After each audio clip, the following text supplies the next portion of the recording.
NIO Group is navigating some choppy waters right now. Sales of the main brand NIO are stagnating. Sales of their second brand Onvo have never really gotten off the ground, and now they've got a third brand to contend with. This one needs to be a big success both here in China and especially abroad, making 2025 a key year for the company. But can this car turn around those fortunes? This is Inside China Auto, and this is the Firefly.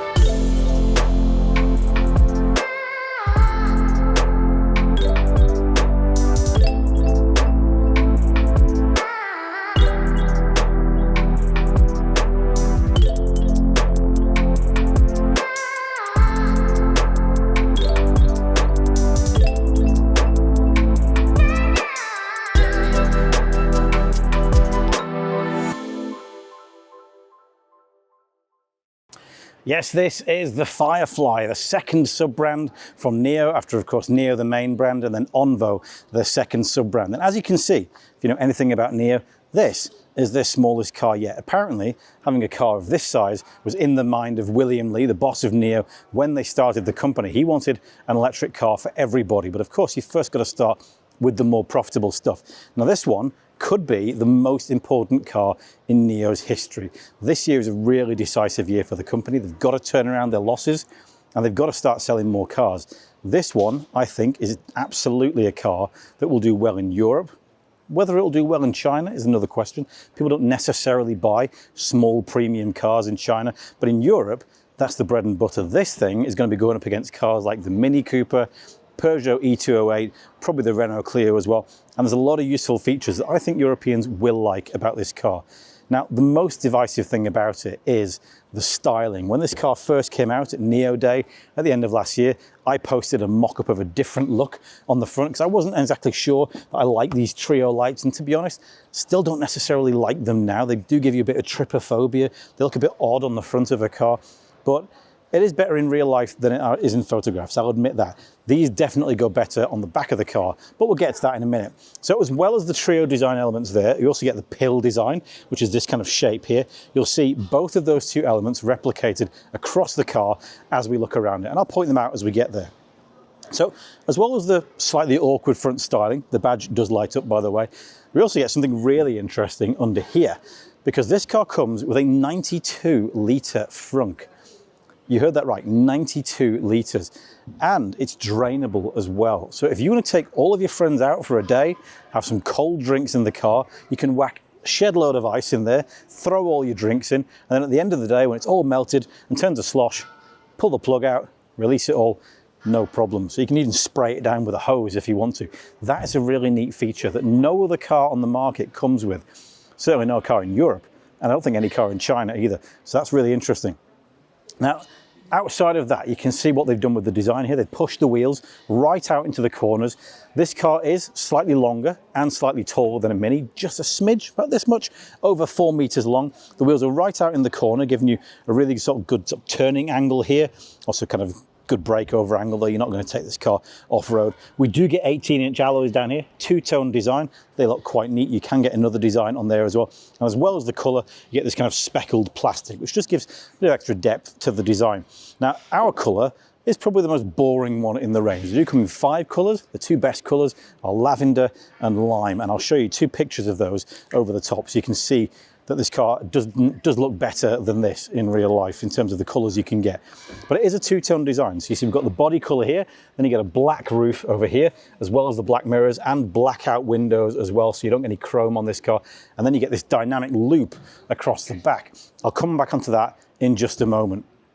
So as well as that, we get a bunch of cameras here, here and here, sensors up there, and of course ultrasonic sensors at the front as well. This car comes with a Journey 5 Horizon chip, which means it's got 128 tops of processing power. It will do automated driving on highways and elevated highways and off ramps as well, but it won't do urban autonomous driving. I suspect though the highway driving should be possible outside of China as well. And I tried it on the way here.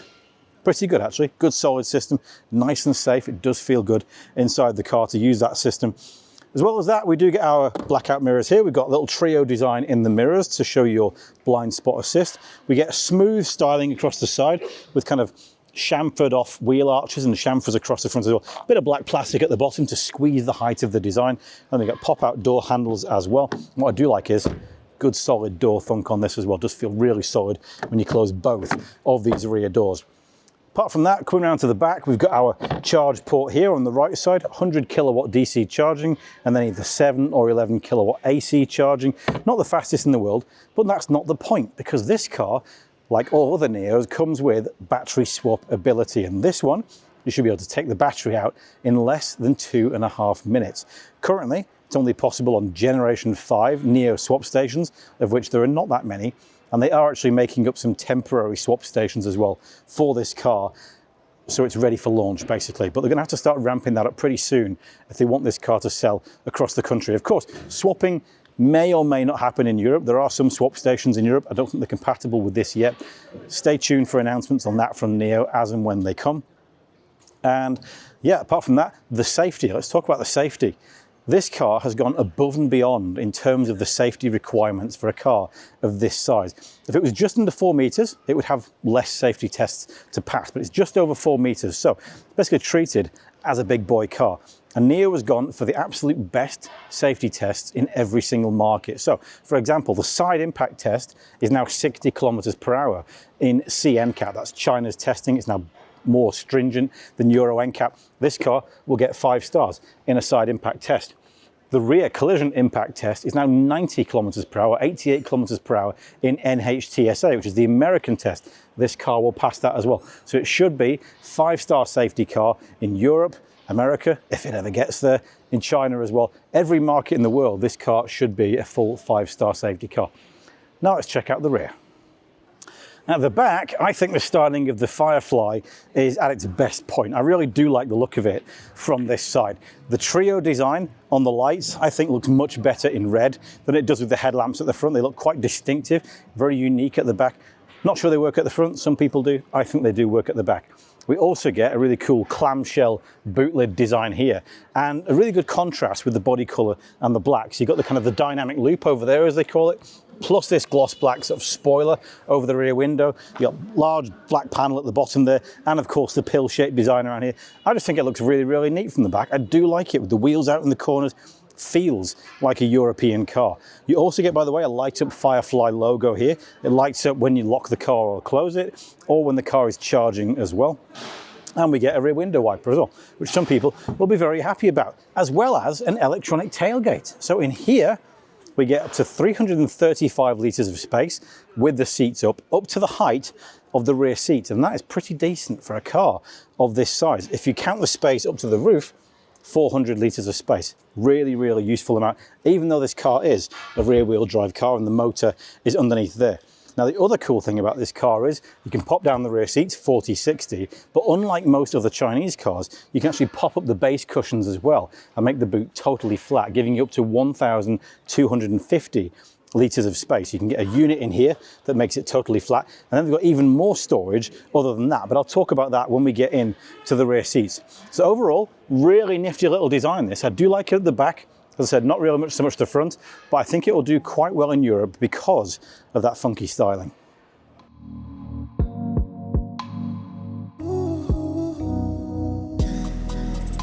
Here in the front of the Firefly, I do have to apologise straight off the bat again, because NIO have given us the boring interior colour. You can get 4 interior colours: a plum colour with white, a green colour with white, a kind of a white or off-white beige colour, and then black. And we've got the black, which is honestly not really in keeping with the personality of the car. Doesn't look as good on camera. But overall, the feeling inside here is a lot more premium than I was expecting. You get a lot of soft touch surfaces. So you've got a sound bar across the dashboard there. You've got kind of soft leathery style stuff there. Microfiber, squidgy stuff on top of the doors. Microfiber, more PU leather down here. And the seats on our version, which is the more premium version, are PU leather or vegan leather with microfiber. You can also get these with fabric and PU leather as kind of the accent on these. But overall, does feel really, really premium. By the way, all these soft touch surfaces are Ercotech certified as well. So if you've got kids with skin allergies and things like that, they should be okay in the Firefly. They've kept all the plastics down to the bottom surfaces.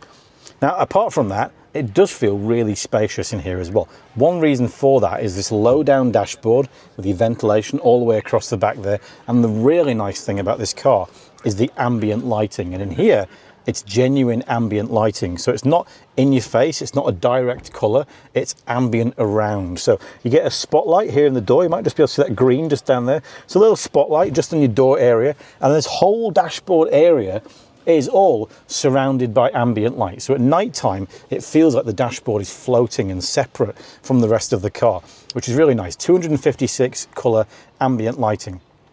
The other thing worth mentioning is this pass-through cabin here. So you can pop your armrest out the way and easily get out on the other side of the car.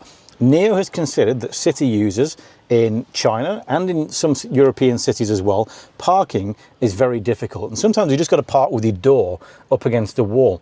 In this car, no problem, because you can very easily scooch across the cabin and get out the other side, which I think is really quite neat. So they've separated the dashboard from the center console to make it much more practical in that sense.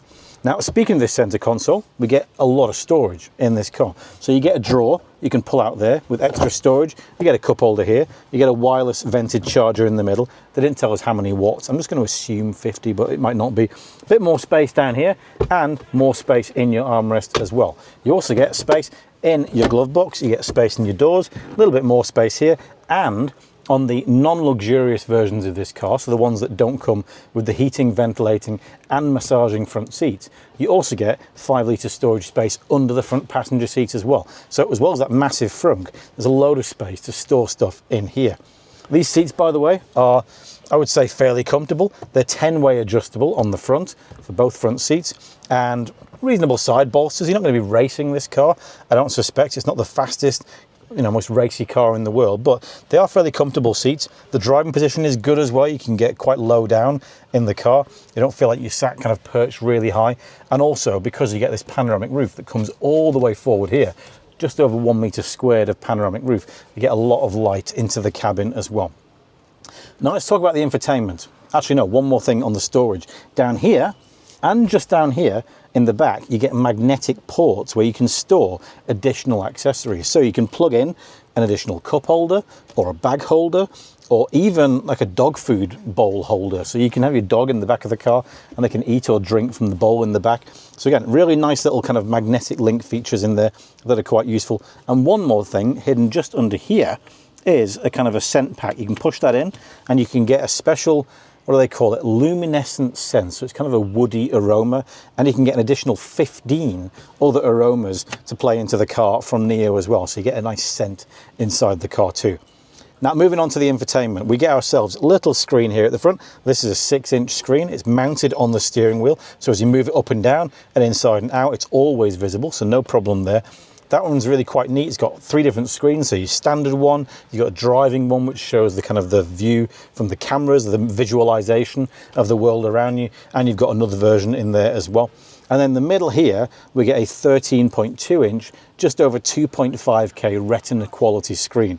And what I like about what they've done with the Firefly is they've kept the UI really, really simple. A lot of Europeans don't like having everything on the screen. They want a few physical buttons. Well, NIO has thought about that and made it really simple. So they've got some multi-gesture controls. And if you slide 2 fingers up this side, you can change the temperature. If you slide side to side, you can change the fan speed. And if you slide on this side, you can change the volume. So you don't have to go looking into any settings to do that. You can do it very easily on the screen. You can, of course, adjust the volume and songs here on the steering wheel as well. And what they've tried to do is make sure that you can get to every single thing in the system with 2 clicks maximum. It's also in English, by the way. It's already been natively made for English language.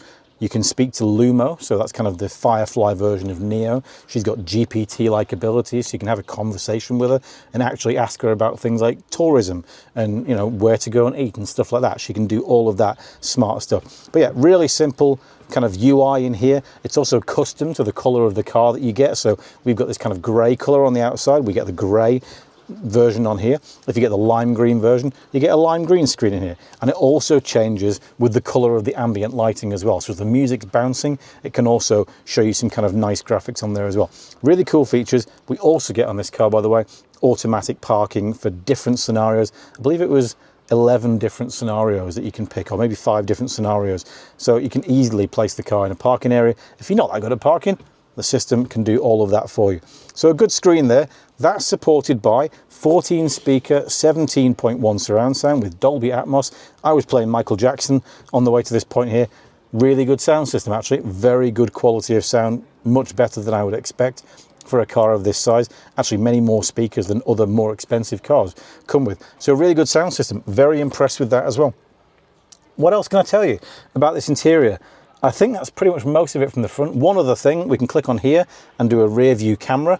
Again, that pill shape on the screen there, that gives you the view from the rear camera. You do get a pill-shaped mirror on here if you want to, and you get pill-shaped mirrors in here too. You also get pill-shaped headrests, so that's kind of the reinforcement of the pill-shaped design inside the car. But overall, very, very nifty, apart from the black interior color, which we've got. I like it. Seating position is good, materials are good, practicality, excellent. Okay, now before I climb into the back of the car, let me quickly step through and show you that extra storage space feature on this side. Pop out that base cushion there. We now get a 29 litre storage area under the rear bench, which again, really, really practical. And when you pop that out of the way, you can easily lie this seat all the way down totally flat. It's not totally flat with the boot floor, but if you do get the raised up boot floor option, which you can get, then it's a totally flat load area. So really quite nifty in terms of practicality. You don't get the same space on this side, you just get the battery or some kind of unit for the car, but you can still pop it out and make the back totally flat. So practical is the name of the game with the Firefly. The question is it spacious? The answer, I would say yes, actually. So this seat is as low as it will go. It's where I would do it when where it would be when I'm driving. I'm 178 centimeters for reference. Plenty of footroom down there, as you can see. Loads of knee room, considerably more than I would expect to get in a Mini Cooper. And actually the leg cushion, by the way, the base cushion, really quite supportive. These could be really quite comfortable seats actually for a long journey. I'm impressed by how much support you get under your thigh here.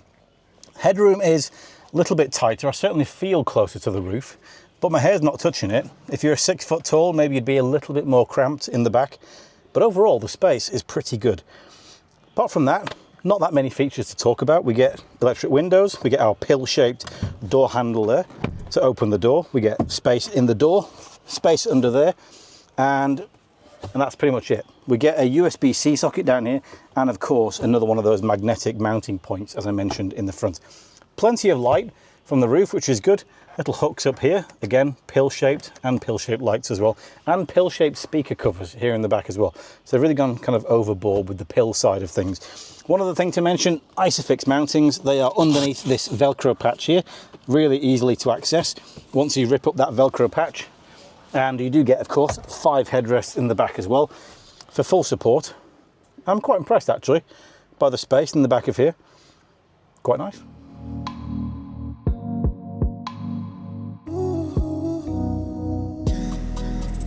Now, I've already established that the Firefly is quite a playful car overall in its design and its interior, also with the UX. But you know what? Where it really comes alive is behind the wheel. This is the most European driving Chinese car that I've driven. It's got really good steering feel, much more than most Chinese cars. Put it into sport mode, you get even more, so it's got some weight to it. It feels really nimble, very agile. That turning circle or turning radius of just 4.7 meters, considerably smaller than that on a Mini Cooper. In fact, I don't think there are many cars outside of an original smart car or the 4.2 that came after it that can do a turning circle quite as tight as this. It does feel really nippy. It feels very, very playful to drive. And you get this really small steering wheel as well, which gives you the feeling that you're driving a go-kart. And again, I really, really like it. This might be one of the most fun driving Chinese cars that I've driven. It's got suspension, by the way, 5-link suspension on the rear. I don't think any other cars at this level have got 5-link rear suspension. McPherson struts up front. The handling has been tuned by Multimatic, the same company that did the handling for the Mercedes AMG GT3, the Chevrolet Camaro, and some Aston Martins as well. So it's got some brains behind it, some people who actually know how to do handling on a car, and it does feel like that inside. Ride quality, really very good. It handles speed bumps and choppy roads very nicely, but it also stays quite compliant. It's it's a lot more focused than most other Chinese cars. It tends to be quite soft and, you know, just easy going. This one feels a lot more European, and it's all the better for it. And the good news is NIO says that it's going to be tuned even more towards the sporty side when it goes to Europe. So if it's fun to drive now, it will be even more fun by the time it gets to other shores. As I said, it is quite nippy. You get yourself a single motor on the rear axle, 105 kilowatts, 200 Newton meters of torque, which is absolutely plenty at this size of car. It will do 0 to 100 kilometers per hour in 8.2 seconds. And it will also brake pretty well as well. It will do 100 to 0 in 35.6 meters. But what I really like about the Firefly is the regenerative braking, because that's where it gets really, really good. You've got in the system different settings from strong to light. Even light is pretty strong, but strong is proper. It will stop the car. And I did a whole drive yesterday from the place where we were shooting when it was dry, and I didn't use the brakes the entire way until I stopped at the hotel. So it's really got great regenerative braking. But as well as that, you get automatic regenerative braking as well. And that's something that you generally only get on a Porsche Taycan. It will adapt to the car in front. So if the car in front is coming to a slow, it will become stronger and stop behind the car in front, which is really good. And it works. I tried it. It's a very good system. Nicely worked. And you wouldn't expect it on a car of this price point, but you get it, which is brilliant.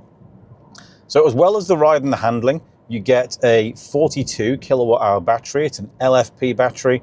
It will give you 440 kilometers of range on CLTC.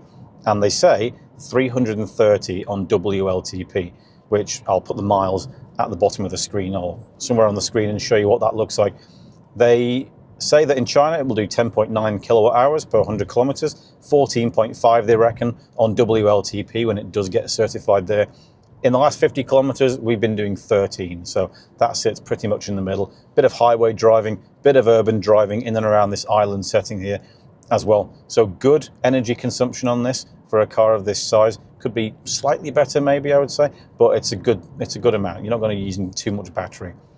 As I mentioned, you do get ADAS for highways and elevated highways as well. It will do automatic lane changes and things like that. So it's a pretty good system actually. It works nice and non-intrusively, makes decisions quite simply. You would turn that on by pressing the steering wheel here, this button on the left side, and you can adapt your speed up and down via the steering wheel as well. It's a good system, I would say. But overall, it's a really fun car to drive. I do like the agility of it, the maneuverability. It's very useful in tight spaces. Of course, it comes with automatic parking and remote parking as well, so you can kind of just bring it out of the parking space entirely by itself. It's a really smart car. For a car of this price point and this size, you're getting a lot of stuff inside here that you don't get in most other cars. I think they've done a cracking job with this. They've had some smart people working on it, and they've done a really good job. It does feel like a very polished product. So that's it for our review of the Firefly. And you know what? I think this might just be NIO's best car yet. Admittedly, I haven't driven the ET9 at this point in time, and on paper, that's a brilliant car. But what I really like about what they've done with the Firefly is how playful they've made it. It's very European in its character, being a compact, nimble, maneuverable car, but the playfulness extends to the whole car itself. The appearance, very playful. Not a fan of the front, but I do like the back. The practicality is great. Little pockets and storage all over the place, and of course the 92-litre front. And even the UI UX is really cool, funky, simple to use. I think this is a really good alternative to a lot of European electric cars, like the E208, the Clio, as and when that goes electric, and the Mini, of course. I do think it could do well in Europe. Will the brand resonate? We'll have to see. Will they get battery swap in Europe? Again, we'll have to see. But priced right, pitched right, this could do very well. Probably more so in Europe than in China, but let's see where it goes. I really, really like it. Very playful, very funky car. I like it a lot more than I expected that I would. Thank you very much for watching. If you do, thank you for subscribing. If you like the video, give it a thumbs up so more people can see the funky little cars coming out of China. And as ever, we'll catch you next time.